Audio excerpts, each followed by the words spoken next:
খালি বিএনপি তো না, আস্থার সংকট সম্বন্ধে কিছু কিছু সরকারের অভ্যন্তরে কিছু কার্যক্রম, কিছু ব্যক্তির ব্যাপারে আস্থার সংকট সৃষ্টি হয়েছে। এটা বিএনপির একা নয়, এটা বিভিন্ন দল থেকে বলা হয়েছে। একটা স্বচ্ছ, গ্রহণযোগ্য, সকলের কাছে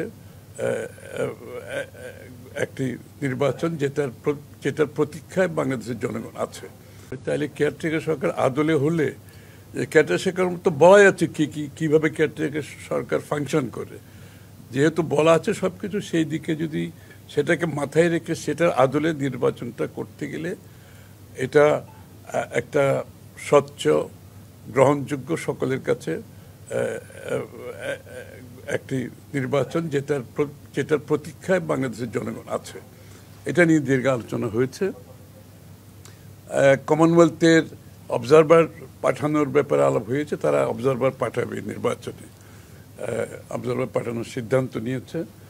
এবং ক্যাপাসিটি বিল্ডিংয়ের মাধ্যমে আমাদের নির্বাচনী প্রক্রিয়া এবং নির্বাচনোত্তর যে গণতান্ত্রিক উত্তরণে প্রাতিষ্ঠানিক রূপ দেওয়ার ব্যাপারে যে ক্যাপাসিটি বিল্ডিং, সেখানে কমনওয়েলথের চিন্তা ভাবনা নিয়ে আমরা আলোচনা করেছি।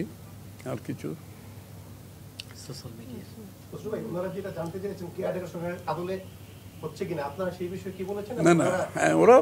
ওরা বলেছে ট্রানজিশনটা কত গ্রহণযোগ্য, কিভাবে, এটা তো সবার একটা ধারণা যে নির্বাচনটা সঠিকভাবে হচ্ছে কিনা, এটার একটা স্বচ্ছতা থাকতে হবে। তো এটার এখানে ল অ্যান্ড অর্ডারের বিষয় আছে, নির্বাচন প্রক্রিয়াটা যে স্বচ্ছতা আছে কিনা, এটা নিয়ে যাতে কোনো প্রশ্ন উঠে কিনা, এটা তো সকলের মনে প্রশ্নটা জেগেছে। এটার উপর স্বাভাবিকভাবে তত্ত্বাবধায়ক সরকারের বিষয়টা এসেছে এবং আলোচিত হয়েছে। আরেকটা হচ্ছে যে আমাদের কি বলে চার্টার, আমাদের জুলাই চার্টার যে সনদের ব্যাপারে জিজ্ঞেস করা হয়েছে এটা কিভাবে কার্যকর হবে। সবে তো আমরা যেটা বলেছি, আমরা জুলাই চার্টার তো সকলের সমর্থন আছে, তবে যেসব দলের বিভিন্ন জায়গায় আমাদের নোট অফ ডিসেন্ট আছে, দ্বিমত আছে, সেগুলো এখানে তাদের ওয়েবসাইটে থাকবে এবং জনগণ জানবে। এবং যারাই ম্যান্ডেট নিয়ে আসবে আগামী সংসদে, তারা তাদের যেখানে যে জায়গাগুলোতে ঐক্যমত হয়েছে সেটা তো বাস্তবায়ন করবেই।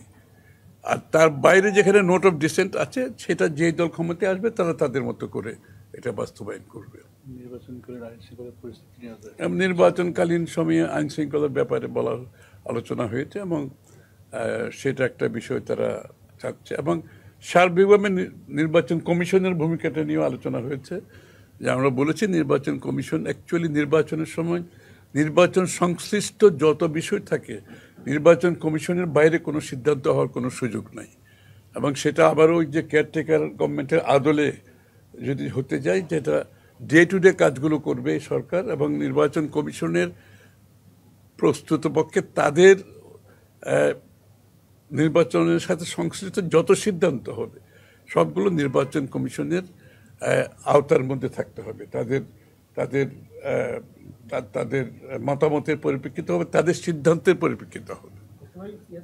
আপনারা তো দাবি করছিলেন যে এই সরকারকে তত্ত্বাবধায়কের একটা আদলে করার, কিন্তু সরকারের একটা বিবৃতি দেওয়া হয়েছে, তারা বলছে যে নির্বাচিত সরকার না আসা পর্যন্ত তারা দৈনন্দিন কাজ রুটিন করে দেবে। তো তত্ত্বাবধায়ক সরকার তো আর হচ্ছে না এই সরকার, না, বিবৃতির মধ্যে দিয়ে সেটা এটা তো পরিষ্কার। এটা তো আমরা তত্ত্বাবধায়ক সরকারের কথা বলি নাই, তত্ত্বাবধায়ক সরকারের আদলের কথা বলা হচ্ছে এখানে।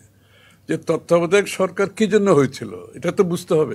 তত্ত্বাবধায়ক সরকার হয়েছিল, এখানে ট্রাস্ট ডেফিসিট ছিল, বিশ্বাসে আস্থার সংকট ছিল। যদি আজকে আস্থার সংকট সম্বন্ধে অনেকগুলো দল, খালি বিএনপি তো না, আস্থার সংকট সম্বন্ধে কিছু কিছু সরকারের অভ্যন্তরে কিছু কার্যক্রম, কিছু ব্যক্তির ব্যাপারে আস্থার সংকট সৃষ্টি হয়েছে। এটা বিএনপির একা নয়, এটা বিভিন্ন দল থেকে বলা হয়েছে। যেখানে আস্থার সংকট হবে সেখানে নির্বাচন তো প্রশ্নবিদ্ধ হবে। এই কারণে বলা হচ্ছে কেয়ারটেকার গভর্নমেন্টের আদলে, কেয়ারটেকার গভর্নমেন্টে বলা আছে কিভাবে নির্বাচনটা কন্ডাক্ট করবে, অর্থাৎ তারা ডে টু ডে কাজগুলো করবে। নির্বাচন কমিশনের অনুমতি ব্যতীত নির্বাচন সংশ্লিষ্ট কোনো কার্যক্রম করা যাবে না। এখানে বিশ্বাসযোগ্যতা, স্বচ্ছতার প্রশ্নগুলো উঠে আসছে। তো এই কারণে বলা হচ্ছে কেয়ারটেকার সরকারের আদলে সরকার পরিচালিত না হলে যে আস্থার সংকট সৃষ্টি হচ্ছে বিভিন্ন দল থেকে বলা হচ্ছে, সেটা আরও আগামী দিনে আরও খারাপের দিকে যেতে পারে। এই জন্য কেয়ারটেকার সরকারের আদলে আগামী নির্বাচন পর্যন্ত দেশ পরিচালনা করতে হবে। তাহলে কি অন্তর্বর্তী সরকার কি কেয়ারটেকার সরকারের আদলে পরিচালনা করবে আগামী নির্বাচন? এটাই তো বললাম, I already said that. Thank you. আপনাদের 2 দিন যাবত যে বৈঠকটি হচ্ছে গুলশানে, সেই বৈঠকে ভারপ্রাপ্ত চেয়ারম্যান তারেক রহমান কি বার্তা দিলেন মূলত? না, বার্তা তো সোজা, যে গণতন্ত্রের জন্য আমরা লড়াই করেছি, গত 15-16 বছর বিএনপির নেতা কর্মীরা ত্যাগ স্বীকার করেছে, আমরা সেই পথে যেগুলোর জন্য আমরা লড়েছি, যেই বিষয়গুলোর জন্য, যেই ভ্যালুর জন্য, যে মূল্যবোধের জন্য, যে গণতান্ত্রিক রাজনৈতিক সাংবিধানিক অধিকারগুলো ফিরে পাওয়ার জন্য যে এত ত্যাগ স্বীকার করেছি, আমাদেরকে সকলকে সেটা মাথায় রাখতে হবে। নেতা কর্মীদেরকে সেটা অনুধাবন করতে হবে, ধারণ করতে হবে, আমাদের আগামীর কার্যক্রমে এটা প্রতিফলিত হবে। এই বিষয়গুলো উঠে আসছে।